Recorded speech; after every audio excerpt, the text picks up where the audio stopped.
જય શ્રી કૃષ્ણ. બ્રહ્માજી વિચાર કરે, બોલ્યા કેવા ભગવાન છે, બધાની આઠું ખાઈ જાય છે. અમને શંકા થઈ કે આ ભગવાન છે કે નહીં. બ્રહ્માજીને શંકા થઈ કે આ ભગવાન છે કે નહીં. અરે ભગવાન તો કેવા આચાર વિચાર વાળા હોય. ભગવાન એ તો કેવા આચાર વિચાર વાળા હોય અને કેવી પવિત્રતાથી ભોજન કરે. આ ભગવાનને જો પેલાના મોઢાનું એઠું પોતાના મુખમાં મૂકી ગયો. આવો ભગવાન હોતો હશે, હું તો આમની પરીક્ષા કરીશ. આમ વિચારી આવ્યા અને બધા જ વાછરડાને ચોરી કરી અને બધાને બ્રહ્મલોકમાં લઈ ગયા. ગોવાળિયા કે લાલા ખાલી ખાયા જ કરીશું કે વાછરડાનું ધ્યાન રાખીશું? જોતો ખરો એકે વાછરડું દેખાતું નથી દૂર દૂર સુધી. લાલો કે તમે ભોજન કરો, તપાસ કરીને આવો. આમ ખાતા ખાતા જ ભગવાન કેટલુંક મોઢામાં કેટલુંક હાથમાં ને વાછરડા શોધવા નીકળ્યા. इत्युक्त्वा द्वेदरे कुञ्जन् गह्वरेष्वात्मवत्सकान् विचिन्वन् भगवान् कृष्ण सपाणि कवलौ ययौ. सपाणि कवलौ ययौ. ભગવાન વાછરડા શોધવા ગયા. બ્રહ્માજી આવ્યા તો ગોવાળિયાઓને પણ ઉઠાવી અને લઈ ગયા. તો આ બાજુ વાછરડા મળતા નથી, પાછા આવ્યા યમુનાના કિનારે તો ગોવાળિયા મળતા નથી. ભગવાને ધ્યાન લગાવીને જોયું, ક્યાં ગયા? ઓળખી ગયા કે આ બ્રહ્માજીનું કામ છે. એમને ખબર નથી કે હું એમનો પણ બાપ છું અને એ મારી પરીક્ષા કરવા આવે. તો ચાલો આપણે પરીક્ષા આપીએ. ને ભગવાને એવી લીલા કરી કે જેટલા વાછરડા હતા એટલા જ ભગવાન જાતે વાછરડા બની ગયા. જેટલા ગોવાળિયા હતા એટલા જ ભગવાન ગોવાળિયા પણ થઈ ગયા. જેટલી જેની ઉંમર હતી એટલી જ ઉંમરના એ થઈ ગયા. જેનો જેવો સ્વભાવ હતો એવા સ્વભાવ વાળા ભગવાન થઈ ગયા. યાવદ વત્સ પવત્સ કાલ કપ વપુર યાવદ કરાંગ્ર્યાદિકમ યાવદ યષ્ટિ વિષાણ વેનુ દલસિત યાવદ વિભૂષાંબરમ યાવચ્છીલ ગુણાભિધાકૃતિવયો યાવદ વિહારાદિકમ સર્વં વિષ્ણુમયં ગિરોંગવદજ સર્વસ્વરૂપૌ.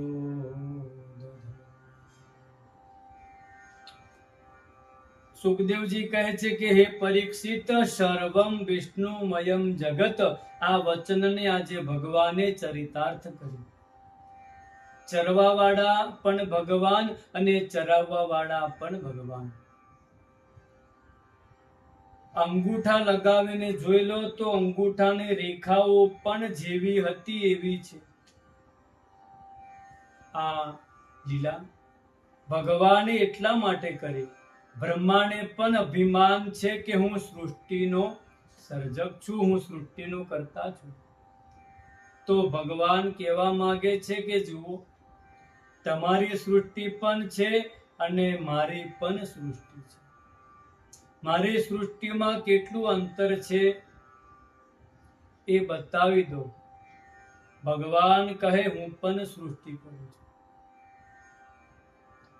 એક સંતે ખૂબ સુંદર પ્રસંગ કહ્યું. એક સમયે બ્રહ્માજીને અભિમાન થયું કે હું સર્જનનો દેવ છું, સર્જન હું કરું છું અને નામ ભગવાનનું થાય છે. ભગવાનના દરેક જગ્યાએ મંદિર છે, મારું તો એક મંદિર પણ નથી, બસ એ ખાલી પુષ્કરમાં છે. ક્યારેક હું કામ છોડીશ ને ત્યારે ખબર પડશે, મારી કિંમત સમજાશે. હું બધી જ વાત માનું છું એટલે મારી કિંમત નથી. અભિમાની બનેલા બ્રહ્માજી એક સમયે ભગવાનને કહ્યું, પ્રભુ થોડા દિવસ રજા લેવાનું વિચારું છું. ઘણી સેવા કરી, થોડો આરામ કરવા માંગુ છું. ભગવાન સમજી ગયા કે આ કયા ભાવથી વાત કરે છે. ભગવાન કહે, અરે બ્રહ્મા, તમે આવું કરશો તો આટલી મોટી જવાબદારી કોણ સંભાળશે બધી સર્જનની? બ્રહ્માજી મનમાં વિચારે, જો હું સાચું જ વિચારતો હતો, હવે મારું મહત્વ ખબર પડશે. મારા જેવી જવાબદારી કોણ નિભાવી શકે છે? બ્રહ્માજી કહે, પ્રભુ, આ ઉંમરમાં થોડો આરામ પણ કરવો પડે છે. ભગવાન કહે, ભલે જેવી તમારી ઈચ્છા. તમારી ખોટ તો પડશે, પરંતુ ભલે જાઓ, જે થશે તે. બ્રહ્માજી તો તરત આમ પોતાનું ત્યાંથી જવાબદારી આપીને નીકળ્યા. હું આરામ કરીશ, તમારે જે કરવું હોય તે કરજો. બ્રહ્માજી ત્યાંથી નીકળ્યા તો સામેથી ઘણા બધા વૃદ્ધો આવતા દેખાયા. મોટી લાઈનમાં ઊંટ પર બેસીને આવતા હતા, હજારોની સંખ્યામાં. બ્રહ્માજીને આશ્ચર્ય થયું કે આટલા બધા વૃદ્ધો ક્યાં જઈ રહ્યા છે. એક જણને પૂછ્યું કે ભાઈ તમે કોણ છો, ક્યાં જાઓ છો? ક્યાંય? બધા કહે, અમારી પાસે સમય નથી, પાછળ વાળાને પૂછો. આમ કહીને ચાલ્યા જાય. જેને પૂછે બધા આ જ જવાબ આપે કે પાછળ વાળાને પૂછો. સૌથી છેલ્લો આવ્યો, એને તો બ્રહ્માજીને પકડી લીધો. બ્રહ્માજી, બોલો, ક્યાં જાઓ છો તમે, કોણ છો? ત્યારે કહેવા લાગ્યા, સાંભળો, અમે બધા જ જેટલા દેખાય છે ને બધા જ બ્રહ્માજી છે. અમે બધા જ પહેલા બ્રહ્મા બની ચૂક્યા છે. અને તમે અત્યારે ક્યાં જઈ રહ્યા છો? તો વાત એવી છે કે એક બ્રહ્માને અભિમાન થયું કે હું સર્જન કરું છું, તો ભગવાને એને નોકરી પરથી કાઢી મૂક્યા. તો જ્યારથી નીકળ્યા છે ને ત્યારથી અમારો નંબર આવતો નથી, અને અમને હમણાં જ ખબર પડી છે કે કોઈક બ્રહ્માએ નોકરી છોડી છે. એટલે અમે બધા જ ઇન્ટરવ્યુ આપવા જઈએ છીએ, કદાચ અમારો નંબર લાગી જાય, સિલેક્શન થઈ જાય. બ્રહ્માજી વિચાર કરે કે હે ભગવાન, હું જેવું સમજુ છું કે હું એકલો છું, અહીંયા તો હજારોની લાઈનમાં લાગેલા છે. અમારા જેવાની તો ઘણી મોટી લાઈન છે. બ્રહ્માજી પસ્તાવો કરે, પશ્ચાતાપ કરે છે. પછી પાછા આવીને ભગવાનની પાસે ક્ષમા યાચના કરે કે પ્રભુ, બહુ મોટો અપરાધ થઈ ગયો. મારે મારું કર્મ છોડવાની જરૂર નથી, મારે નોકરી છોડવાની જરૂરત નથી. તો ભગવાન કોઈનું અભિમાન રાખતા નથી. ભગવાન અહીં સૃષ્ટિ સર્જીને બતાવવા માંગે છે કે હું પણ સર્જન કરી શકું. જો બ્રહ્માજી ગ્વાલા અને વાછરડા ચોરીને બ્રહ્મલોકમાં લઈ ગયા. તો ભગવાન જાતે વાછરડા અને ગ્વાલા બની 1 વર્ષ સુધી લીલા કરી. નિત્ય વનમાં જાય, ઘરે જાય, કોઈને ખબર પણ પડતી નથી અસલી વ્રજવાસીઓ ક્યાં છે.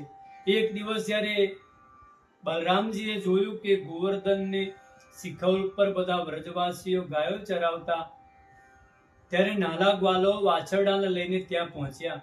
અને ગાયોએ જોયું કે અમારા વાછરડા આવ્યા, તો બધા જ દોડવા લાગ્યા પોતાના વાછરડાના દૂધ પીવડાવવા માટે. ને બધા વ્રજવાસીઓ ક્રોધ કરે છે કે આટલે દૂર સુધી વાછરડા ચરાવવા ન આવો. બહુ દૂધ વાછરડા પી ગયા. હમણાં ગ્વાલાઓને ખબર લઈશ.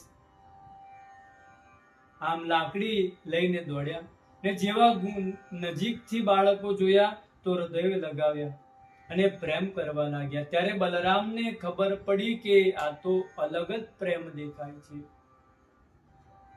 ભગવાન જેટલા વાછરડા જેટલા ગ્વાલા હતા એવા જ રૂપ બનાવ્યા. સહેજ પણ અંતર નહોતું. જેનો જેવો સ્વભાવ ભગવાનનો એવો સ્વભાવ, જેનો જેનો આકાર એવો આકાર પણ બનાવ્યો.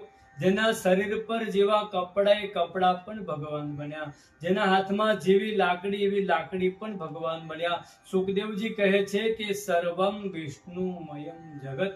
આજે આ વાક્ય ભગવાને ચરિતાર્થ કર્યું. ભગવાન બતાવવા માંગે છે કે જડ ચેતન બધી જ પ્રકૃતિ એ મારું સ્વરૂપ છે. જોયું, વાછરડા પણ ભગવાન, વ્રજવાસી પણ ભગવાન, લાકડી દંડા પણ ભગવાન, કપડા અને આભૂષણ પણ ભગવાન. ભગવાન નિત્ય ઘરે આવે, વનમાં જાય, કોઈને ખબર પડતી નથી.